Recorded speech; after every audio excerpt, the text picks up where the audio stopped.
Alrighty, good evening everybody and welcome to tonight's TopFodder webinar. My name is Kate. I am a Drought Adoption Officer working in the Hunter region and I will be the facilitator for tonight's webinar, focusing on quality and quantity. Ella Barney from the Northern Tablelands in our team also as a Drought Adoption Officer will be joining us and facilitating also. This webinar is brought to you by the Drought Adoption Officer Program, which has received funding from the Australian Government's Future Drought Fund through the Southern New South Wales Innovation Hub and the Southern Queensland Northern New South Wales Innovation Hub. Local Land Services acknowledges that it stands on country which always was and always will be Aboriginal land. We acknowledge the traditional custodians of the land and waters, and we show our respect for elders past, present and emerging. We are committed to providing places in which Aboriginal people are included socially, culturally and economically through thoughtful and collaborative approaches to our work. Now, just a bit of housekeeping for tonight's webinar. This session is being recorded, so it will be available at a later date on our YouTube channel for you to view. There will be a Q&A session at the conclusion of tonight's presentation. So if you have any questions, please place them in the Q&A tab on the control panel. Lastly, please fill out our post-event survey at the conclusion of this webinar. Your feedback enables us to deliver the content you'd like to see in the future, so it's very valuable that you do so at the end of the webinar. Thank you. Now I'm going to hand over to Neil Griffiths. Neil was a former New South Wales DPI Pasture Production Technical Specialist and TopFodder Coordinator. Welcome, Neil. I will stop sharing my screen so you are able to share yours. Okay. Just 1 second. There you go. I've stopped sharing. Yeah.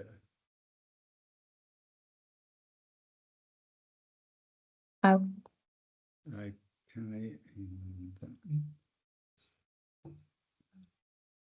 Okay, is it all? Can you see what my screen now?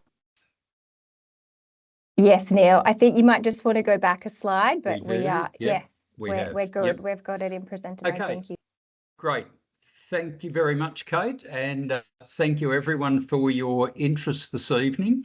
So the webinar that I'm going to try and go through is a focus on silage, but it's conserved fodder, so it's hay and silage. We'll jump around a little bit, and for those of you that have been to any of the TopFodder events that have been run in basically forever, some of this material will be familiar and some will be new. So I'm going through some of the general material so that people that haven't sat in on any of this hay and silage material from me before get the general background, and we'll talk about where we go. So the guidelines, I guess, for tonight was a focus on this discussion, which is perennial, about whether we focus on feed quality or on quantity.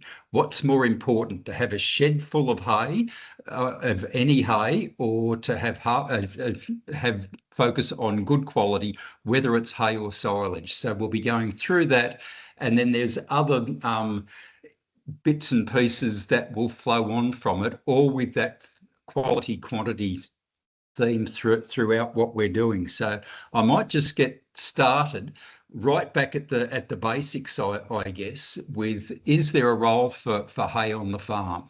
So it's not something we do for its own benefit. It's got to fit in. Where does it fit in with management goals? Is it to increase production?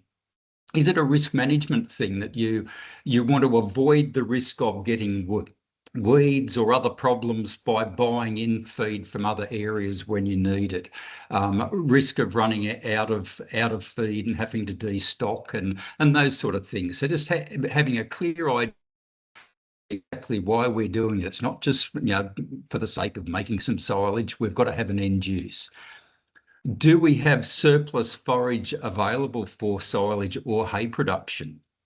Now, is that if you're a grazing enterprise, is that a surplus sometime through the year when you simply haven't got enough stock to be able to eat the feed? Or are you growing dedicated crops or something like lucerne, which is grown completely to conserve and then be sold on? Are there alternatives to hay and silage, particularly in a grazing enterprise? It may just be destock, it might be agistment, it might be grain.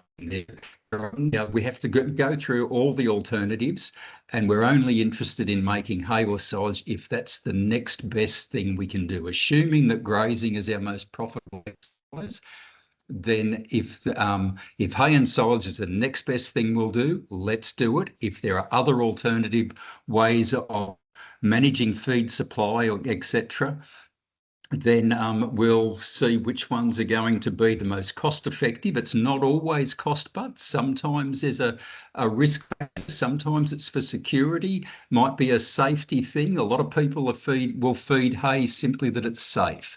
They don't like feeding grain because they're concerned about grain poisoning or whatever. So we need to look at all the alternatives. So that comes in also to is the conserved forage, whether it's hay, silage, or something in between, is it to be fed at home? Are you feeding your own animals, which really puts the focus on feed quality, or are you intending to sell it? And that's there's some slightly different things we'd be thinking about in an open market, and feed quality should still be the focus, because ultimately it needs to be fed to animals. But we will realise that certainly in the hay market, it's not always the prime consideration. So when we're feeding this, is it for a seasonal feed shortage? We expect we're always going to be short of feed in the winter time, or if you're in a dry summer feed area. So it's a regular thing. You expect every year you're going to have to feed at some point.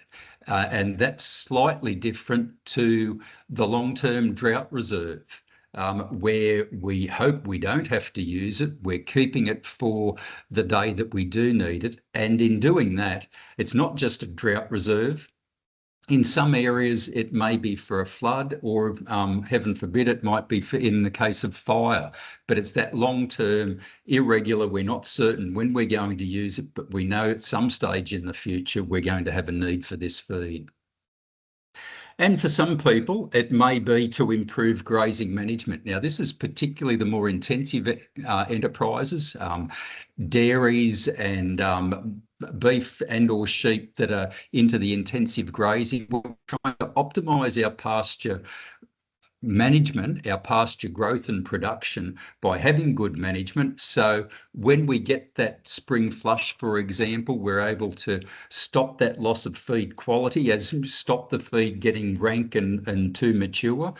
Or at other times of year, it might be filling a short-term feed gap when the pasture is not growing so quickly, and otherwise we're tending to overgraze our pastures, and that will reduce our overall production with what's there. So for some people, that grazing management thing is a focus. For most of us, but it'll either be that combination of the seasonal feed shortage, and we hope that we're going to have that long-term reserve put away for when we need it. So just going through some of the comparisons between the silage and the hay. Okay, so silage is preserved by fermentation. It's an anaerobic fermentation. We'll talk more about that later, but it means that we don't need to completely dry the feed out, which is how hay is obviously preserved. So one is fermented, one is preserved by drying. Because it's only wilted, not completely dried out, the silage is less prone to weather damage. So most of the year, if we can get 2 fine days, we're in with a good chance of being able to make good silage. Whereas at that time of year, particularly early in the season when the pasture or crop is at its highest quality, it's just we can't get the hay dried in a reasonable time. It might take weeks to get hay dry, and the whole time that this feed, whether it's silage or hay, the whole time it's laying out in the paddock, it's losing quality, and that's our focus. Related to that, silage is wilted, it's still tough, so we're going to get less field losses. With hay, I think most people are well aware that if hay gets too dry, you get leaf shattering, and the losses in the field generally are underestimated, but they're quite significant, and that's an advantage of silage in every situation. The next statement can be a little bit controversial in some circles, but I'll show you later as to why I say it. And that is that on average, the quality of silage is better than hay. When you know what you're doing, it's easier to make good quality silage than it is to make good hay. That's not to say you can't make good hay. It's just that it's easier to do it with silage when you're geared up for it and know all the steps to take. Obviously, hay's dried out, so there's less moisture and it's less perishable. So it's more efficient to transport. So that means that it can be sold. And if you're buying or selling conserved forages, hay is always going to be more efficient in that regard. I know some people will buy and sell wrapped round bales, for example. You can do it. You always run the risk that if that plastic wrap gets a hole in it, the silage will start to go off, and you're always carting a lot more water. So it's just a less efficient thing to be trading and transporting around. So when I'm talking about the dry matters and the moisture levels, just to be sure that everyone's on the same page. So if you can see my mouse running around there, we've got fresh pasture, and it's going to be 15 to 20% dry matter most of the time. In the luscious feed, clovers, brassicas may well be less than 15% in wintertime when they're growing at their best, but most of the time they'll be 15 to 20%. To be more than 20% dry matter in your fresh pasture or forage crop, then generally that means that you're going to either have some dead material there, or you're starting to develop stems and seed heads. If it's all leaf and vegetative material, it'll be generally between that, around in the teens, in the high teens is most common. If we go to the other extreme with our hay, that's our dry material, and you can see here we're talking 80 to 88% dry matter. Now in hay speak, that's from 12 to 20% moisture. So that's the other extreme, I guess. Then in the middle, we have silage. So we have our chopped silage, which will go into a pit or a bunker. So between 30 and 35% dry matter, we can get away with a little bit longer chop. That's where most of our pit and chop silage will be. If it starts to get a little bit on the dry side, then one of the things that we'll do is shorten the chop length, because that will help us get good compaction, get the air out of our silage. With our baled silage, we've got here 35 to 50. I'd probably say 40 to 50 plus. So it's drier material all the time. So it has to have dried out a bit more. But because our round balers and our large square balers can get so much pressure in the bale, they can get the air out and handle that dry material. Whereas if you tried to put that in a pit, in a bunker, then the drier material, you just can't roll it good enough. It's sort of like rolling feathers. It'll fluff back up again. Then we have the one that I skipped over here, that direct cut silage or unwilted silage. That's a relic of the past. We will never say to direct cut silage at that 15 to 20%. That used to be done where people would go in with a forage wagon and direct harvest pasture, take it back, put it in the pit. It would be running juice out the back of the trailer or the wagon on the way. And two major problems occur with that wetter material. One, you get a bad fermentation, you get the wrong types of bacteria operating, so it's an unpalatable, low quality feed. But also you're likely to get effluent run out of the pit, and that's the worst pollutant that we can create on farm. Once we get up to this 30% dry matter, those problems disappear. So in other environments, you might go a little bit on the wet side, but for us, we can nearly always get at least to 30% dry matter, which means that effluent's not going to be a problem and our natural fermentation will be favourable. It won't be those nasty things that we get in the wet material. Okay, just moving on then a little bit further from that, there's some numbers here that we use in TopFodder, looking at the losses and how hay and silage compare. And you can see that those field losses for silage, 5 to 8%, hay 20, 25%. We don't notice it, we accept it, but they're huge. And the worst part of that is that most of those losses are going to be our best quality feed. A loosened paddock, that will be the leaf that's got a bit dry and so forth. The numbers vary obviously, but that's one of the inherent advantages of silage. One of the things that we're trying to manage if we're making hay is to minimise those field losses. In storage, we've got our silage is a fermented product, so there's always going to be some losses involved in that fermentation process. Hay may be better, but you can see here there's an allowance. If it was just round bales, for example, left outside, then the losses pretty quickly can become unacceptable.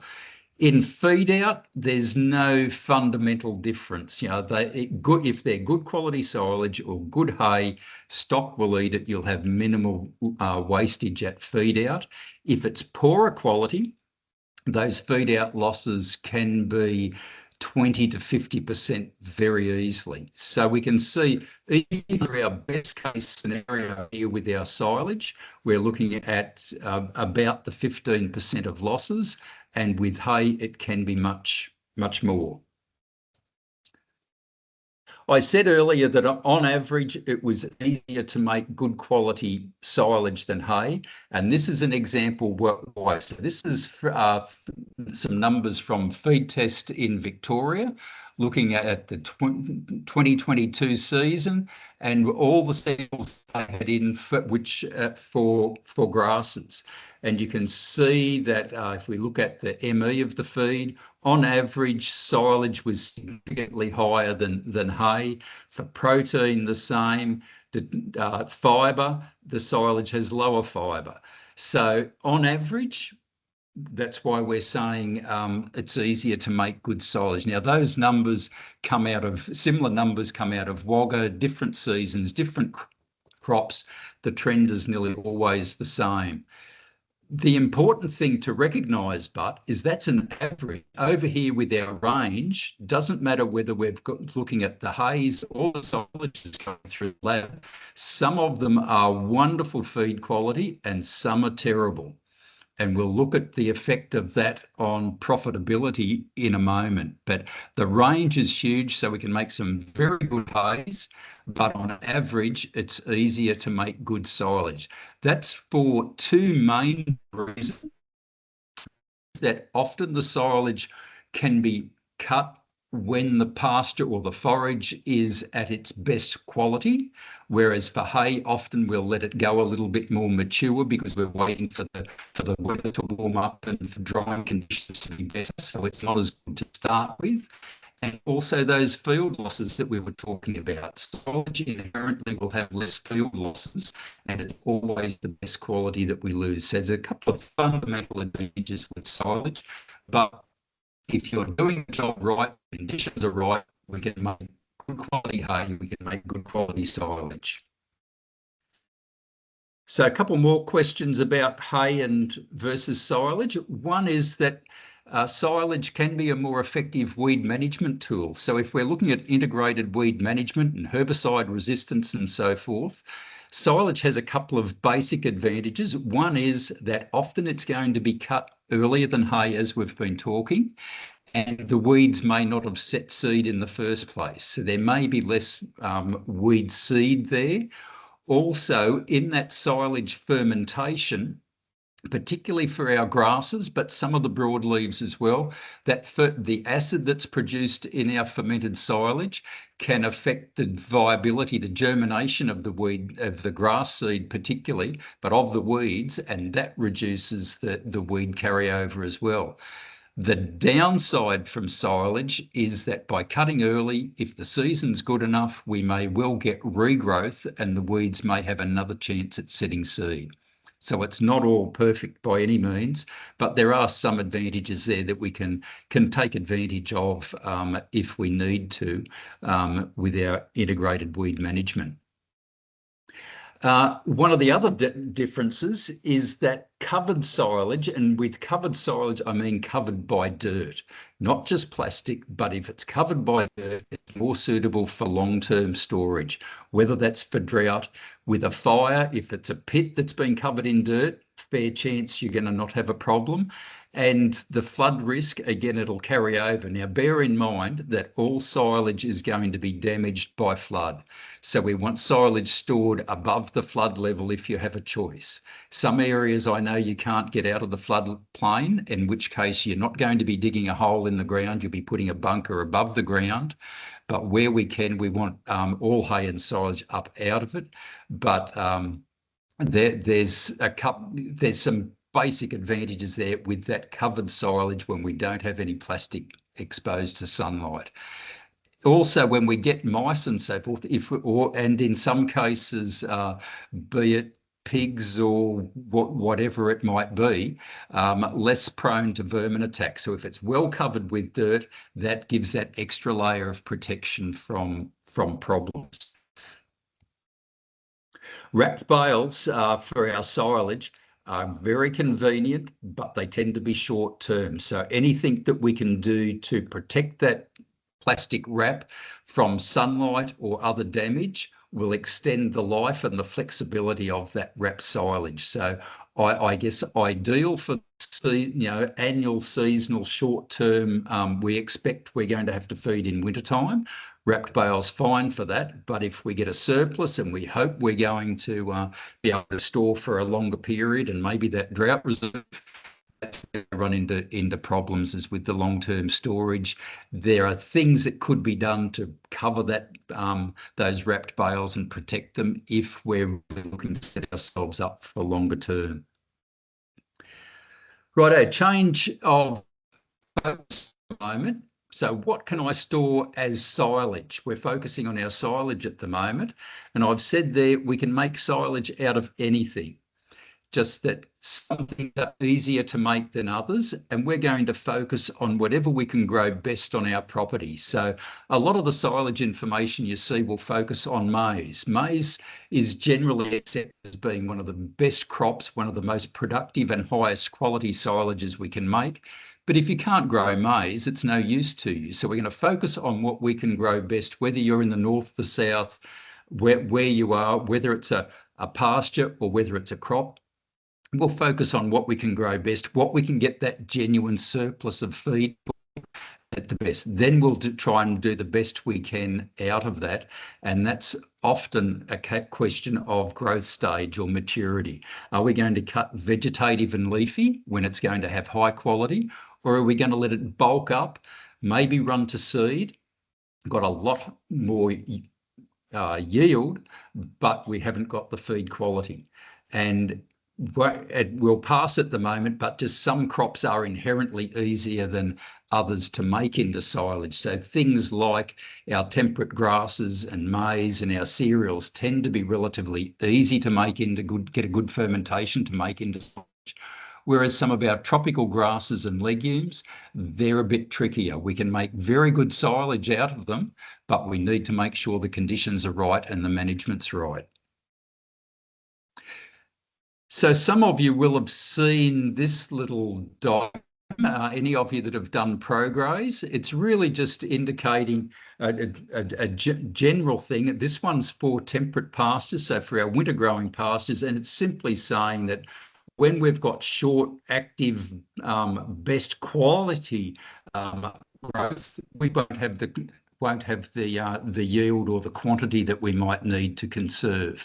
As the season goes through, we bulk up late veg, or it starts going reproductive and seed heads. The quantity may go up, but the quality drops as we go through, and all things follow that same program. Now, this is, you're going to have to concentrate on this. I know there's a lot of numbers there, but we'll try and talk our way through this and a couple of others. So this is really, I guess, trying to drill into this question of quantity versus quality. So we can see our first column here for ryegrass, vegetative ryegrass, and the quantities and qualities are based on trial results. They're on actual numbers on these ones. Now, if you've got those numbers yourself, far better. So this little table comes with a little Excel spreadsheet calculator that you can get on the New South Wales DPI website, and you can plug your own numbers into it. I've just sort of put a range of things here just to demonstrate the importance of feed quality. So our first one, our vegetative. Low yield, 2.5 tonnes per hectare. We're looking at a 10 hectare paddock, so we're making 25 tonnes of silage. Likely quality on this, 10.5 megajoules. We're assuming 15% losses in the process. We're feeding it to steers, and we're saying that they're worth $4.50 a kilo. There's an allowance here on a per tonne basis. So that might be our harvest cost. So if we were making wrapped round bales at $55 a tonne and there were 3 bales to a tonne of dry matter, it'd be $165 per tonne of dry matter. Then we've got costs on a per hectare basis. And in this one, I've just allowed a little bit for top dressing urea. All our other costs have been offset because we were grazing this paddock, and now we're in spring. We've got good growing conditions. We've got a genuine surplus, and this is what we might be able to do. Our conversion to beef, and this is really the strength of these calculators. So what this is saying is, at 10.5 megajoules, we would expect to get 144 kilos of gain per tonne of dry matter fed. Okay, and if we look at the costings that we're working on, that means our 10 hectare paddock could produce 8,700 kilos of beef from that harvest, cutting it early at the vegetative stage, which may be when you would normally graze the paddock.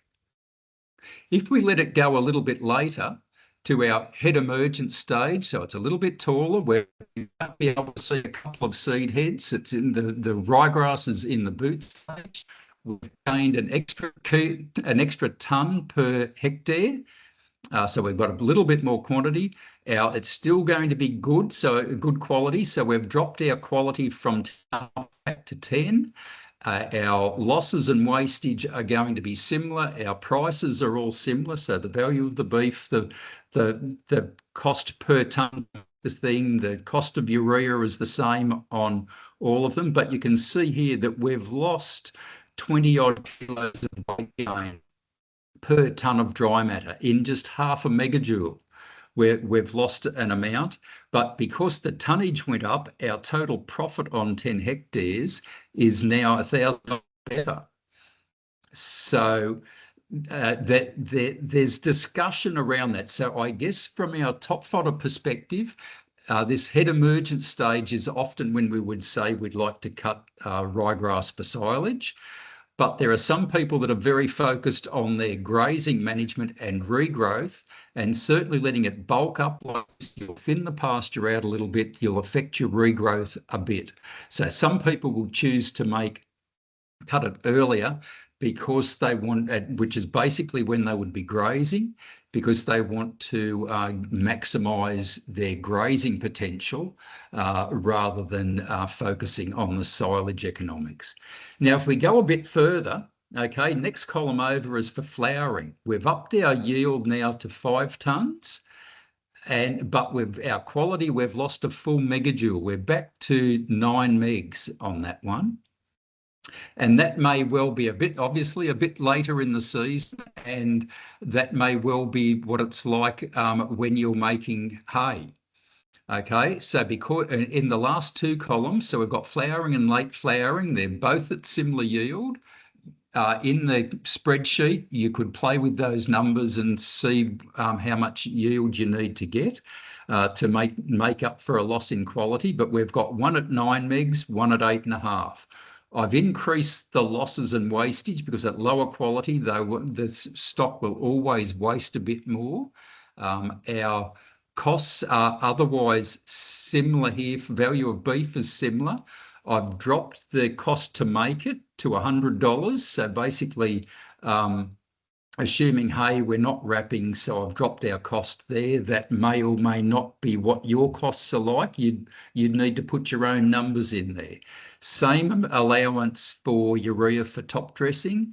You can see that the conversion, beef conversion, has dropped significantly.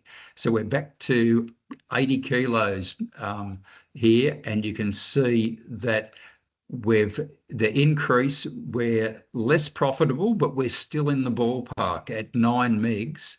With that increase in quantity, we're not as good as the earlier options, but we're still there. Whereas if we go to late flowering, 8.5 megs, our profitability has fallen off a cliff. So that's what you need to really have be very aware of your feed quality at different growth stages and the yields that you're able to get out of those paddocks, what sort of tonnages you might be looking at. Obviously, if you're making 50 tonnes, that's going to cost you more to conserve than 25 tonnes back here. You're just handling more tonnes of feed. So they're things that you need to be able to go through. Now, similar numbers. So this is for winter cereals. So the numbers, and I'll show you later on where these came from. It's from a trial. It had 2 wheats, 2 barleys, 2 oats, and a triticale. So there's 7 different winter cereals in there. Very good season, high yields that you can see, and they were getting, so at the harvesting at the boot stage, 16 tonnes at 9.9 megs, and in this one, we've put our costs at $120 a tonne, but the cost per hectare is much more because I've put the full growing cost. Now, you'd have to put your own numbers in there, but I've allowed for seed, fertiliser, etc., and called it $350. It may be more than that, whatever, but that's why that higher number is there, because it's it's not just a surplus that's being harvested in the pasture, it's the whole crop growing costs are going in there. And we can see that with those set of numbers, we've made $46,000 out of a 10 hectare paddock. If we let it go to flowering, our yield went up nearly to 20 tonnes, but we lost a full megajoule in quality. This is from the trial results. Okay, we're now making 26,000. We're making $20,000 less out of that paddock than we would have if we'd have harvested earlier at higher quality. And at the milk stage, you can see that quality has gone down a little bit more, profit has gone down a little bit more. Now, when we start talking about this a bit more in a moment, we're basically saying don't make silage at flour or milk, but sometimes you might want to do direct harvest winter cereals at a dough stage. We don't have those numbers there, but that would be where you might come in with the late harvest. So if we want our best quality, it's at the boot stage. We can make silage and hay, I guess, right through this range of maturities, but the best quality is at the boot stage, or we try and direct harvest at the dough stage, which is out here. But you're seeing the trend there. It's all in feed quality driving beef production and profitability. Kikuyu, if there's anyone there from the coast, looking at one of the tropical grasses.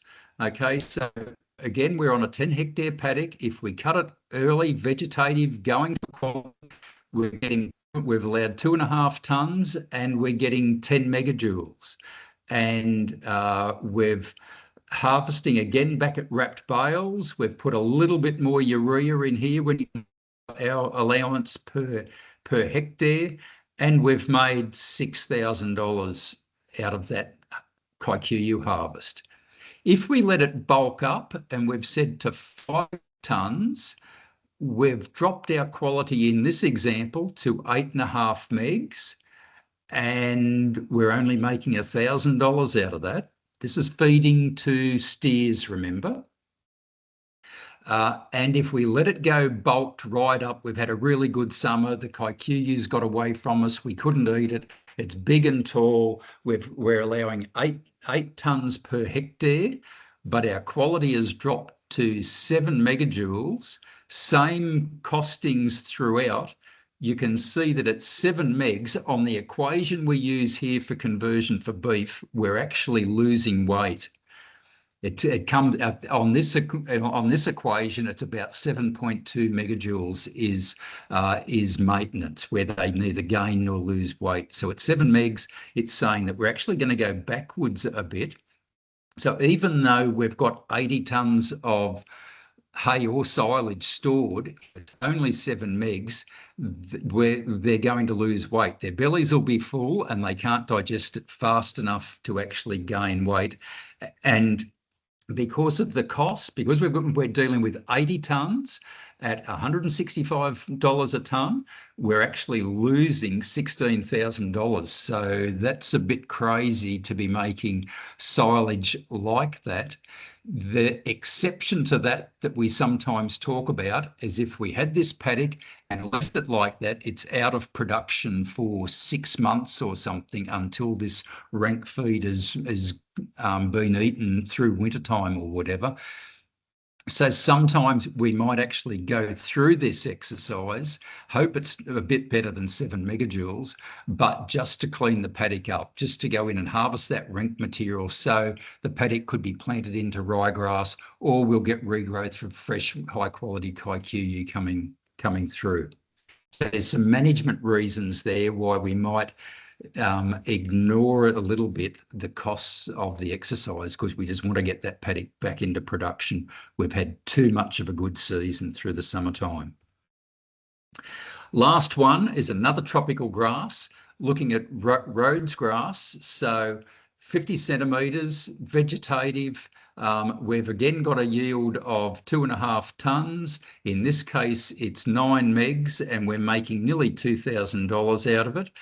Or what I've put in here is a rank paddock, and we've just sorted through and taken the quality of the green material. So to be green stems, the dead material has been separated. So we sat there and sort of separated green material from dead material, and found that the green seed heads in that case was 6.8 megajoules. And when you run through the costings, you're losing more weight because it's lower quality and it's costing you more money. So it doesn't matter how big the bulk is. It would be even worse if we'd have said there was another 6 or 10 tons of dead material there that we had to pay harvest costs on, and we'd end up losing more money if we went through that exercise. So if you think through what we've just been looking at, really, it doesn't, on this little calculator that I've used, it doesn't matter whether it's Rhodes grass or winter cereals or ryegrass. The thing that drives it is the tonnage that we're talking about and the feed quality. Then we put in our wastage and our prices to come up with a profitability thing. But again, I think it's showing that in pretty much most situations, feed quality completely dominates the profitability if we're feeding this to our own animals or to any animals in the long run. If you're buying feed in and going to feed it to your animals, then feed quality comes in to dominate the whole story again. Okay, moving on a little bit. Some silage targets that we will quickly look at. And again, people that have seen the top fodder material would be familiar with some of these. So target one, we're making silage. We've got to be no oxygen. It's called anaerobic, no air in there. Basically, it means we've got to compact the silage, whether it's in a pit, a bunker, or a bale. We've got to compact it as tight as possible. From the silage perspective, you can't pack it too tight. Then we're going to make the best feed quality we can. So for temperates, we've got a target of 10 megajoules per kilogram dry matter or better. And for tropicals, it's 9.5 megajoules. Now, that doesn't mean that for a good ryegrass silage, for example, may well be 11 point something megajoules, but we're always aiming for at least 10 and at least 9.5 with our tropicals. We've got a target to wilt it to the target dry matter as quick as we can. Now, this is a major issue early in the season. So a month or 6 weeks ago, this would have been an issue. Now that the weather's warming up, obviously the quick wilting is not such an issue, but I'll go through some of this anyway. Our target for silage is always 2 days, 48 hours. If we can do it in 1 day or quicker, so much the better. The whole time it's laying in the paddock, it's losing quality. Doesn't matter whether you're making hay or silage. So if you can make hay in 2 days, it'll be much better quality than if it was laying out in the paddock for a fortnight. So our target then is to do the job in 48 hours, but to a target. 48 hours isn't the target, it's half the target. So with our chopped silage, pits or bunkers, we want to get it to at least 30% dry matter, as we talked about earlier, and generally in that low 30% dry matters. Once you start getting over about the 38, it's getting too hard to compact and get the air out of that rolled chopped silage. Baled silage, on the other hand, the balers can handle that dry material and get the air out and get good compaction. So we're generally looking at 40 to 50% dry matter for that baled silage. It may be drier. As long as it's sealed up and there's no air in there, we will be it'll conserve okay. If air gets in there and it's getting drier, and I didn't talk about that when I had those other the column graphs up there, but we've got no man's land sort of between about 60 and 80% dry matter, where your hay shed will burn down or your silage will go off. So it's very unstable, but if it's sealed up and no air, you won't get a fire. And another target, of course, is that we want to make sure that our feed out is as efficient as possible. So we want to be efficient with time. We don't want to be driving for hours back and forth with single bales or something, and efficient with waste. And as I've said earlier, one of the important things as far as waste will be feed quality. If it's good quality, you have low wastage. If it's poorer quality, then wastage levels will go up. To speed up our wilting time, a couple of basic things there just to go through very quickly. First one is we leave windrows as wide as we can on the ground when we run the mower through.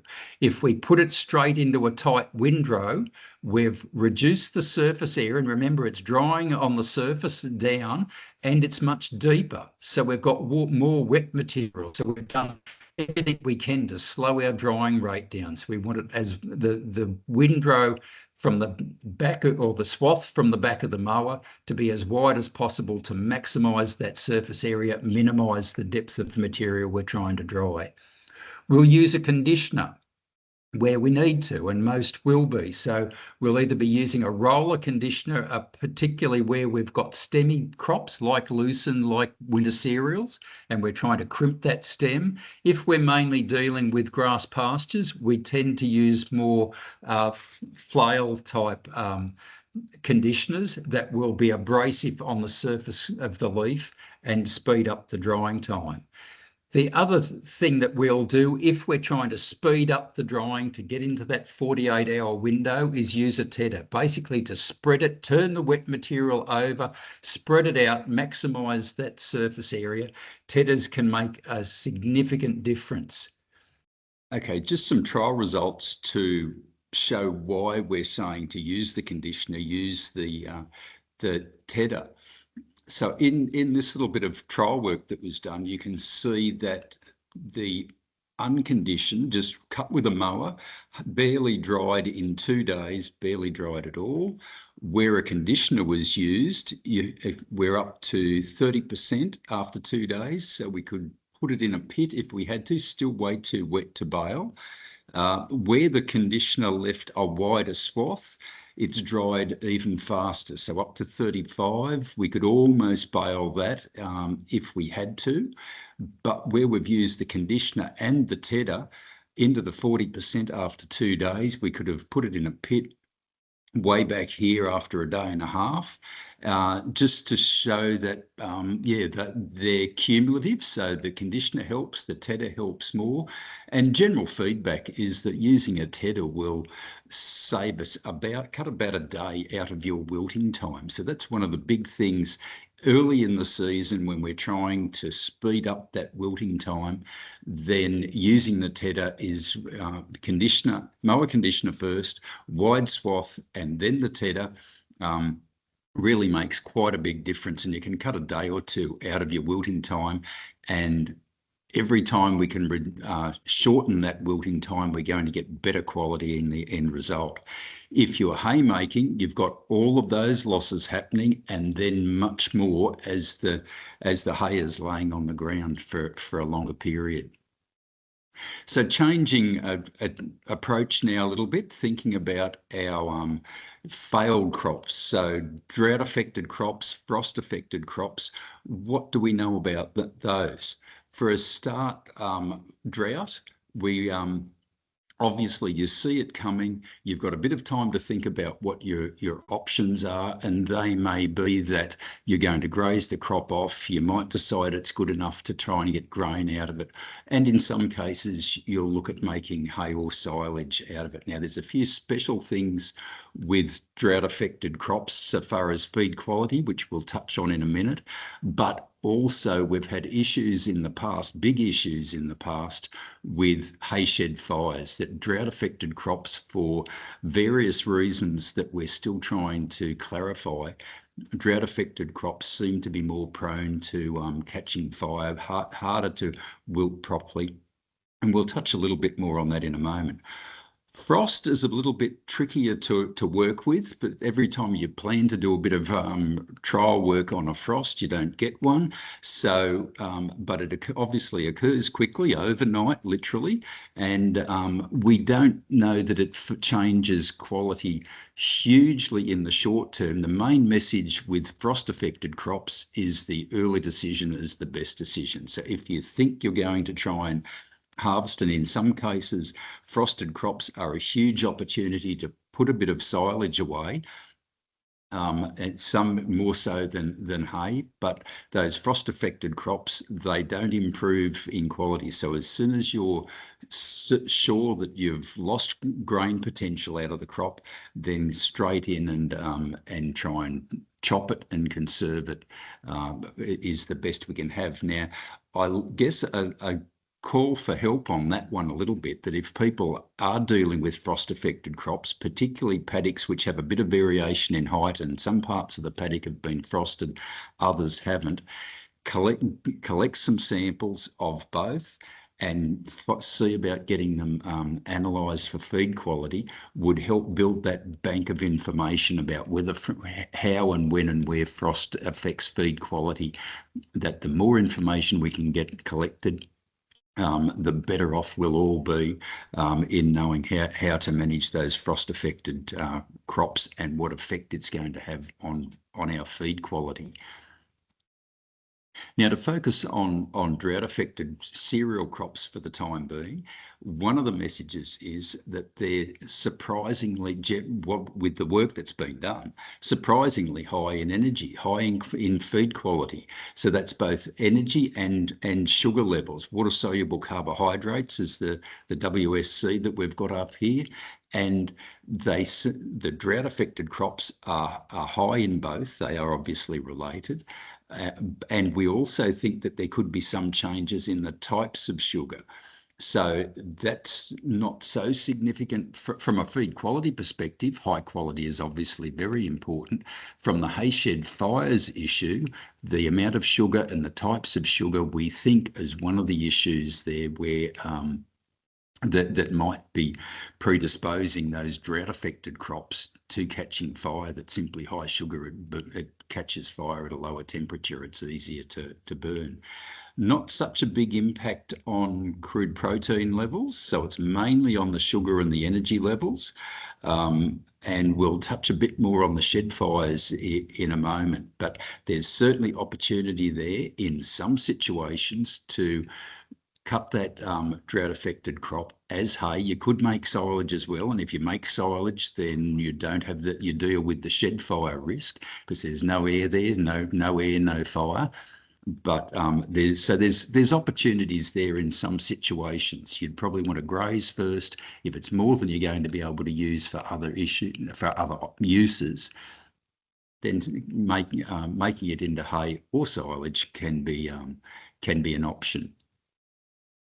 Now, thinking about why we say that, so you can see here that there's two harvests. This was work done through Wagga Research Station a few years back now, as you can see. The first year, 2009, at Culcairn was a drought-affected year. You can see with the crop yields quite low, but the feed quality is high and the sugar levels are really high at the various growth stages. The next year was a great year at Temora, big yields, but you can see that the feed quality, the energy levels are down and the sugar levels are down. These are the numbers that I used earlier when I was doing that, did the cost comparisons of different growth stages. They were straight out of here. So yield and feed quality was what we put in that calculator earlier. So just to, I guess, demonstrate that what we were saying about the quality being up, but also the sugar levels being up. And that may be part of the reason why those drought-affected crops are more prone to shed fires. So when that happened some time back, there was a whole range of questions around, why these drought-affected crops, sheds burning and so forth. But one of the other questions was if we've got, I think at the time it was 400 odd hay sheds burnt in New South Wales. If we've got that many sheds burning, how many sheds heated up but didn't catch fire? So we did a little bit of preliminary work at Tocal, and this is basically we deliberately baled, this is grassy lucerne hay, deliberately baled basically a day early, so it was high in moisture, and then we monitored it for 6 months or more to see what the temperatures were like, and then got some feed tests done. The plastic on here was just put on that day when we were cutting the bale in half with the chainsaw. And what we found with those ones, a couple of things were interesting. At the time, the information was saying once it got to 70 degrees, it was likely to catch fire. Well, this bale got to, I think it's 83 degrees, and obviously hasn't caught fire. The other important thing, so that's in the centre of the bale at the high temperatures. Out here, we're 10 centimetres. So the edge of the bale, the surface of the bale is out here. This is 10 centimetres in from the edge. And you can see that at its peak, there's nearly 30 degrees difference between 10 centimetres in from the edge and the middle of the bale. So that's telling us a couple of things. First of all, that if you go out with the stainless steel meat thermometer from the kitchen and stick that in, it'll only go in 10 or 15 centimetres. So you're really not getting a measure of how hot the bale is. And also the The infrared type thermometers that measure surface temperature isn't much use to us either. If we're trying to check the temperature of a hay shed and all we're getting is the surface temperature, we're really not getting much of an idea of what's happening in the middle of the shed. Now, since we did this work, there's been a lot of development with various sensors and so forth to measure hay temperature, and you can put various sensors in the haystack as it's being built to measure the temperature. Now, that's great, but it doesn't help much in answering the real question. We can, if we're monitoring our hay shed and we see that it's starting to get hot, then what decision are we going to make? We really need to know when would it burn, and do we need to act early, or if we left the shed alone, would we get away with it? Would it, yeah, it's heated and that's got issues that we'll touch on in a moment, but not. So there's more work to be done in this space, trying to work out the issues with hay shed fires. So that was the first lot of monitoring that we did. We also later in the year did some ryegrass, again baled a day early, and normally you would expect hay to heat up a little bit, maybe to 40 degrees or something, and then cool back down again. With this, you can see this ryegrass got to nearly 90 degrees, again didn't burn within a couple of weeks, and then dropped off quickly, and then it was months before it got back to ambient temperature. So in both cases, I guess we're seeing significant temperature development, and these are just on single round bales stored in a shed, but as single bales. It's not a stacked hay shed, but it's giving us an indicator of the sort of temperatures and the changes that we're seeing.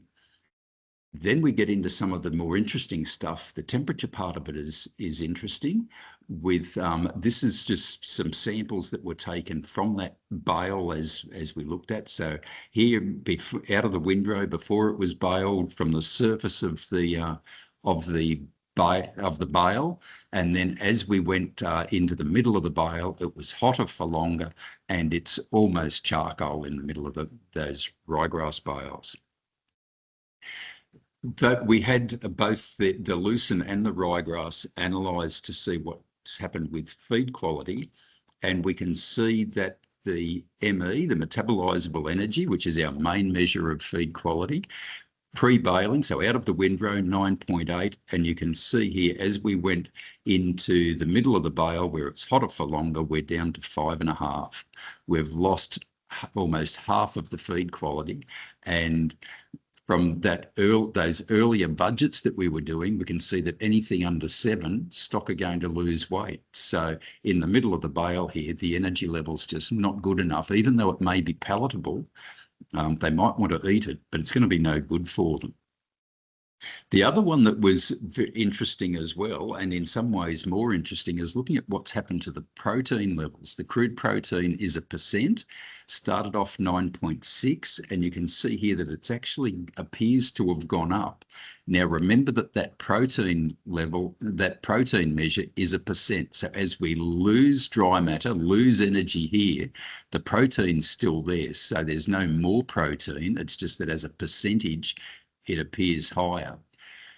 That's first part of the story. So protein, if it's heated hay, the crude protein number is frankly misleading, because we did another non-standard test here, the ADIN test, which measures the availability of that protein. Can the animal actually digest it? And you can see here, fresh out of the windrow, almost nothing, 2% ADIN. Middle of the bale, hottest for longest, 63, nearly 64%, which means that in fact, the available protein, the protein the animal can digest, is back at 4.7. So we've lost a lot of that protein. So if it's heated hay, which you can tell by the smell and the colour, if it's dark brown, even if it hasn't gone to black, then we're going to have some severe feed quality issues with that hay. So changing focus a little bit again. So now looking at in that drought situation again, but drought storage. So we want that long-term drought storage, and basically that's a silage pit under all that dirt. And when it's under there, if it's been done well, so well compacted, sealed up, sheet of plastic, then dirt over the top, then that will store almost indefinitely. Once it's covered like that, it's also pretty safe from fire. And as long as it's out of flood level, it's not, so you, any floods, any water getting into silage is going to cause problems. So if we're on river flats, we need to get up out of that, and we're not putting pits on river flats at all. If you are in that situation, you'd have to consider bunkers up above ground. But in this situation, now we're looking at long-term storage, and that's also going to help us if we get a mouse plague or something, any sort of vermin. If pigs or something start scratching around there, we're in trouble. But certainly with rats and mice, it's going to help quite a bit. So that's what we're talking about for genuine long-term, basically unlimited storage, and why we need to still use dirt as our forefathers may have. Now, I've got one of my favourite slides here beside, and we're not going into feeding out silage and hay very much at all today, but it's for drought feeding.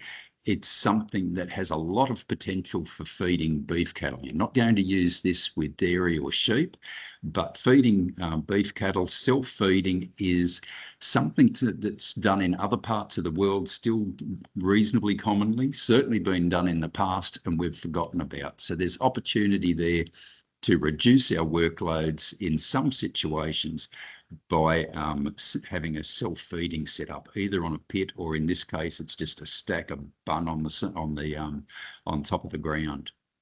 And basically it's got an electric fence wire across the front and steel posts driven in, and every day or two go out and just drive those steel posts in another 15 centimetres or so, and the cattle are feeding themselves.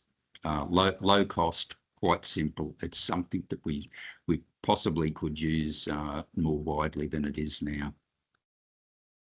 Looking at that buried silage, one of the big changes in relatively recent times is the increase in use of big square bales, and burying big squares is very effective. Same principle, we've got to get the dirt over the top to protect it, and you can see here that they haven't tried to make it a nice neat fit. There's a bit of airspace either side of those bales, and then cover it, fill the pit with the bales as required, and then sheet of plastic over the top, and then push the dirt in. It fills up the side. So we're not trying to have a neat fit there. We just push the dirt back in, dirt over the top, and we can use square bales. Some people still try and do this with round bales, but it's harder to get a nice neat fit, obviously harder to get the air out, and often there'll be a bit more spoilage there, but some people are happy with the results that they're getting even with round bales. So that's another option if you happen to be in a situation with a big square baler and suitable locations in the paddock. Again, you don't want to be doing this if it's possibly going to be flooded. It wants to be up out of flood reach and in the right situation. So there's a few things there to look at in locating those long-term pits, but certainly making sure that that we mark them down. If we think back to this one, that's just a bump on the ground. So sometimes people change, ownership changes, and people may not even know where they are. So make sure if you do cover a pit with dirt, that it's marked very clearly, maybe a fence around it or something, so that we can come back and find it in 10 years time or whatever it may be. So going back to our crops and when to harvest and so forth, we said earlier that we could make silage particularly out of anything. And we're saying when we looked at the budgets that the best feed quality is going to be in that vegetative stage, maybe the boot stage, first sign of a seed head coming through, good yield and very good quality. We're focusing on our feed quality. Again, with the drought, there's occasionally you get in a situation where we've got grain, but we've got to buy in fibre. And if it's expensive, depending on where you are, if getting straw or whatever is getting hard and expensive, there is an option to let in this case ryegrass, get more mature, let some stems and seed heads develop, increase our yield. But in that situation, we're not so much focused on energy levels and direct feed quality, we're focusing on a fibre source. And I can think over the last 20 odd years, there's probably been about 2 occasions when I've suggested that. So it's something that can be done, but it goes against all of our normal rules of focusing on feed quality. But if fibre is the limiting factor, if fibre is the most expensive thing that you're chasing, then there can sometimes be an option of doing that sort of thing. Now, with our winter cereals, we're again, similar story. So our best feed quality, so our highest energy, our highest protein is going to be at that booting, head emergence, flag leaf type growth stage. So at that, it's just like harvesting pasture. We've got to mow, we've got to wilt and either bale or chop at the right moisture levels, or dry matter levels, as we refer to when we're making silage. If we let it go through, we have another main time, which would be in the dough stage, when we can direct harvest. So come in with a big self-propelled chopper, don't have to mow the paddock, just go straight in with and harvest the crop as is. The thing about the dough stage is that's our best field indicator, that the total crop is about that low 30% dry matter, and we can go in and harvest. You can obviously check that, take some sample, go back, dry it in a microwave or a air forced fryer, and check your dry matter levels. So either, now we can make hay or silage right through from booting through to the dough stage. We could make it, but at flowering and milk stage, as we move on, okay, we've got our early soft dough, but when we get in that flowering and milk stage, we've got all the development of stems, the lignin and all the undigestible things are starting to develop. Our yield's going up, but our quality is going down. So we're suggesting that, yes, you could make your hay or silage then, but probably at lower quality. And I know a lot of hay is going to be made with some head on it. We want to be very careful with our cereal hays that there's no grain in there, because that just acts as a magnet for mice. But we know that we're going to lose a fair bit of quality. So certainly from a silage perspective, we focus on either cutting early for very high quality, or cutting late in that dough sort of stage for direct harvest. And yes, we could harvest here, but for feed quality focus, we'd prefer not to. Oats are a little bit different. So oats are good quality again when it's in that boot head emergence stage, but they don't get the grain set. We know that oat and grain is doesn't have the feed quality of your wheat, your barley, etc. So with oats, as it matures, your quality just keeps going down, and it's probably better to harvest that early. So you've got to mow, you've got to wilt, maybe use a tedder if it's early in the season, depending on how long it's going to take with the weather that you've got, take to dry it. So oats is a little bit different as far as managing that feed quality compared to your other cereals. This photo is just in there to remind me early in the season when we are cutting our oats early or whatever it may be, that we want to make sure that the dew is dried off first. We want to, before we put the mower in, let the dew dry off. Otherwise, we're locking all that moisture in and just makes it harder for us to wilt the crop down to our target dry matter levels. This is a little bit different, this one. This is just some grain sorghum, and it's looking at the chop length and that the grain is in there. So when we're looking at grain sorghum, maize, our late harvested winter cereals, a lot of the feed value will actually be in the grain. And we usually want to make sure that that's been rolled or processed, cracked, so that it's more digestible. And also we manage the chop length of the feed, depending on what the harvest is able to do.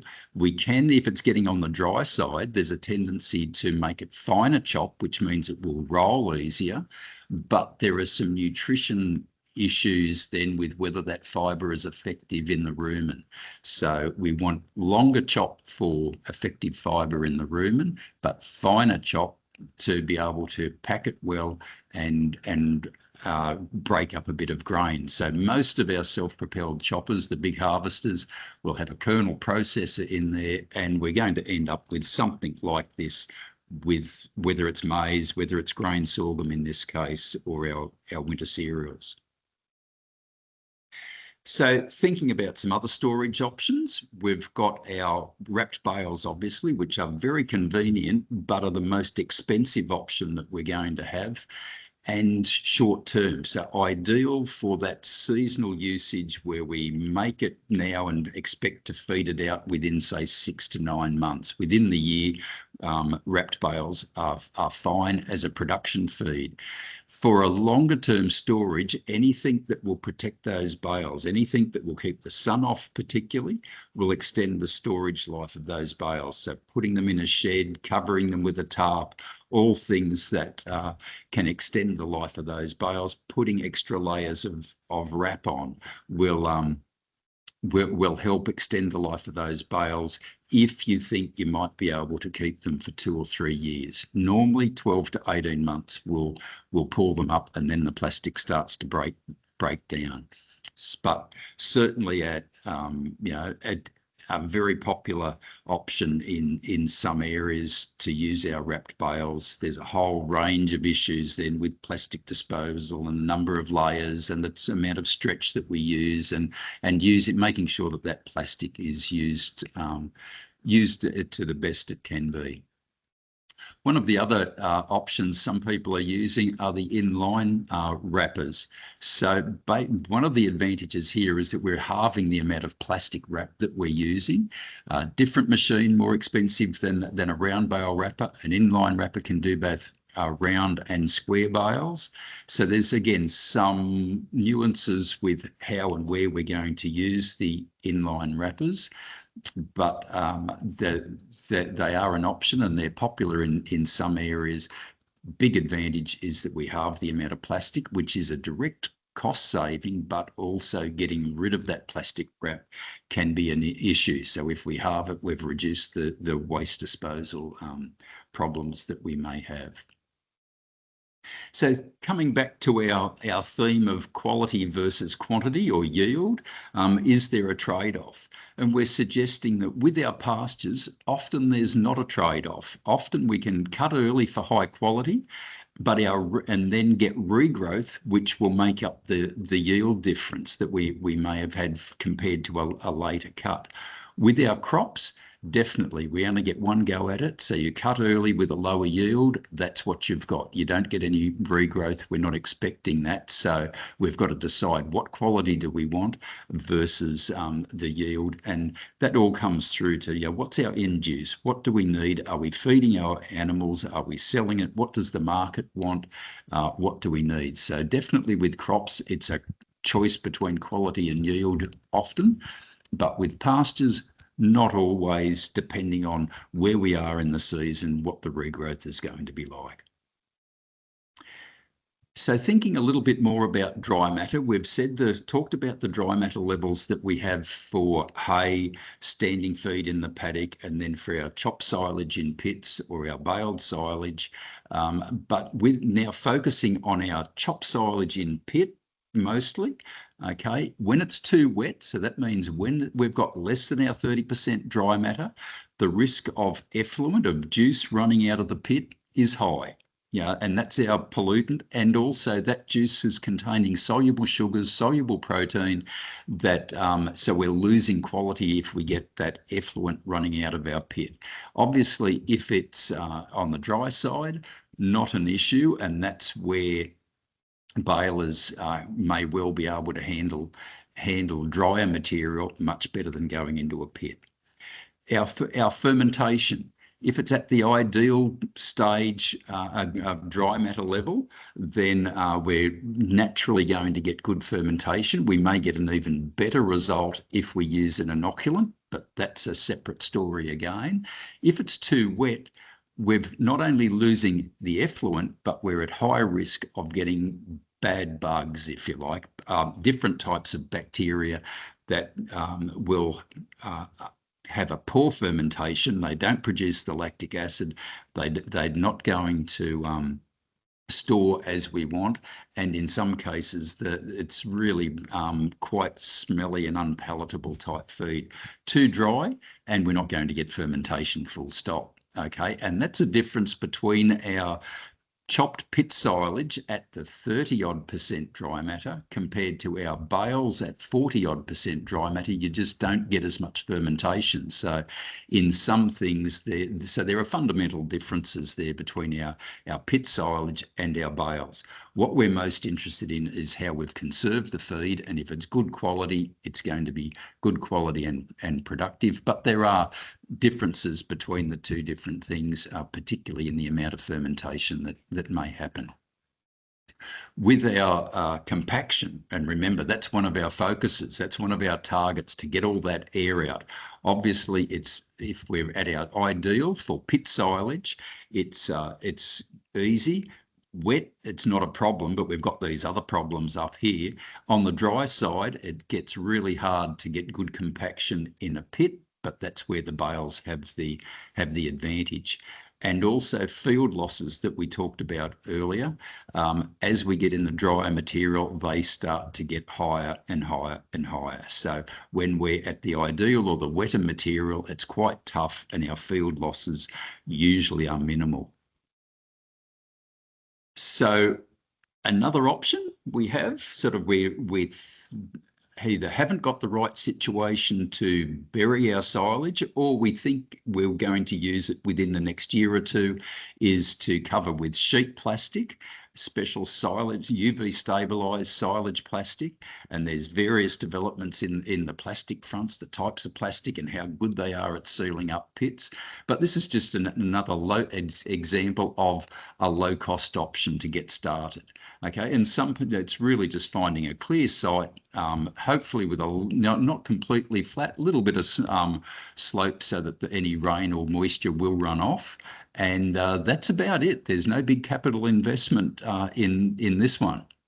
So usually the plastic will come with a 2 or 3 year warranty on it. If people, and whether you've got a cheap option like this or putting it in a pit, wherever, if the plastic's exposed, some people will go through and save their old plastic. So they put the new sheet of airtight, seal it up, and then they use the old stuff over the top just to protect it. And not uncommon that people will find that their good plastic is still in good order after 7 years or more, if they've been able to protect it with the old stuff, which isn't providing this airtight seal, it's just keeping the sun off that new plastic that's there. So there's, again, a few options there, and it doesn't have to be a big investment to get started.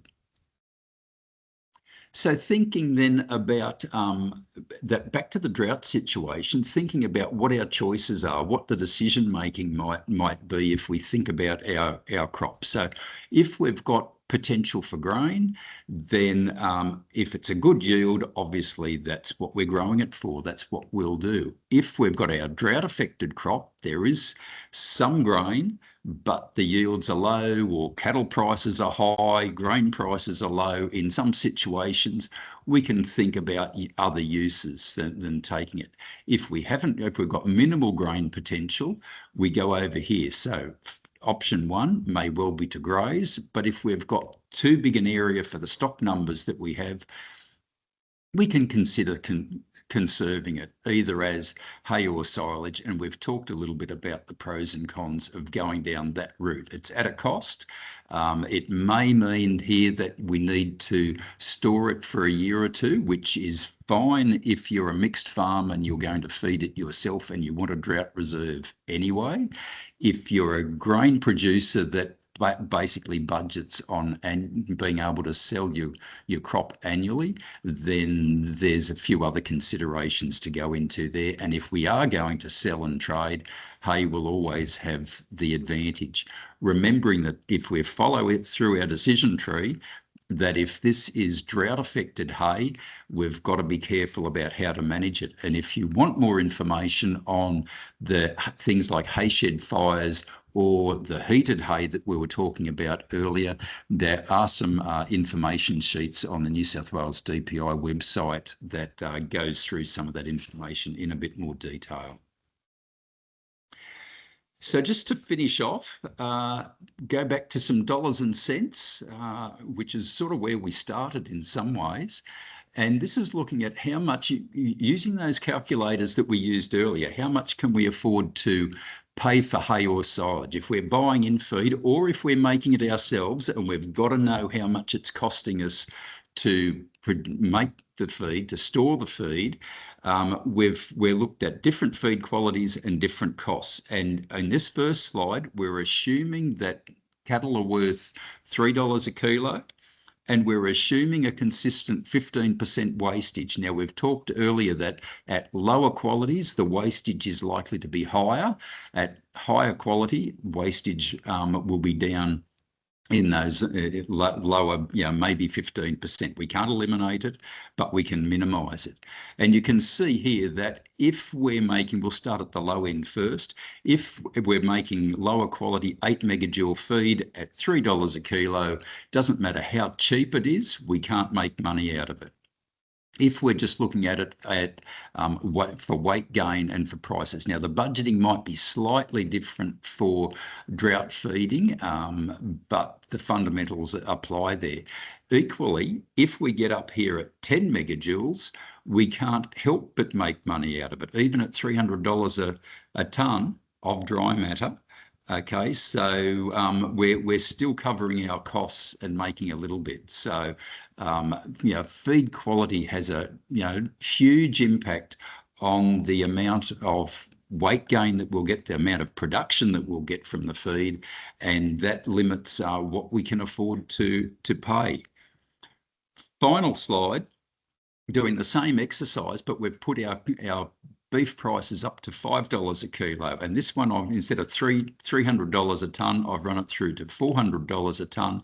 But you can see the same things happening, that at lower quality, it's hard to get your money back. And at higher quality, then you're going to make money out of the exercise. So cattle prices come into the equation. You can find that calculator on the DPI website and plug your own numbers in if you want to check. But it really just emphasises the importance of feed quality if we're trying to make money out of making silage. Exactly the same considerations for hay. We can look at either. It's just going back to that original comment that often it's easier to make good quality silage than it is to make good hay, but you can do either, you can do both. So really it's a case of having a clear idea of how and where we're going to use the feed, and then how we're going to do all the right things, starting with our crop selection. We want the thing that we can grow best in the first place, harvesting it at its best quality, and then doing a good job, quick wilting, getting it sealed up, stored safely until we need to actually go out and feed.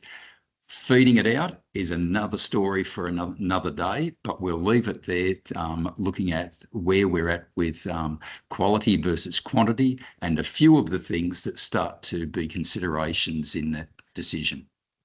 Thank you.